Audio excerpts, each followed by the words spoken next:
All right. Hello, everyone, and welcome to another installment of Erin's Book Club. I have a book review to do for you today, but forgive the lighting. I am doing this in my bedroom, and it never does have perfect lighting, but there's stuff going on out there. Anyway, the book review I have to do today is one that I think I read before, but I only remember like really small amounts of it. So the book review I have to do today is Mercedes Lackey's Joust. Um, First of all, don't mind the cover, relatively nice cover, but I really am enjoying Mercedes Lackey, especially with this particular book. Now, I found out that this is the start of a series, and I hopefully have the other one ordered. Because I enjoyed it that much. Before we go on, I'm going to go, this is not spoiler free, so if you haven't read this, read it and come back. But it is about a surf boy who, after the War of Two Peoples, was basically part of the spoils of war, and he was attached to his old farm and forced to work it for free for very little food for somebody who took over the farm after murdering his father in front of his eyes.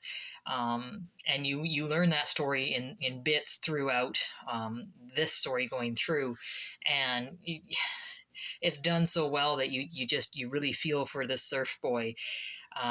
But in the end, he's taken away from that kind of livelihood to be the quote unquote groom of basically a dragon stable. And one particular dragon he's the groom of. And his rider is kind of different than all the other riders, who treats him more like a human being than just some kind of slave or below a slave. And his struggle through finding out who he is and any other feelings to keep him alive other than just rage. And and through all of that, learning how to control these dragons, and in the end goal is finding an egg and stealing the dragon, trying to find his own way home. And I know I've read this before because I remember bits and pieces, but I don't remember it very well.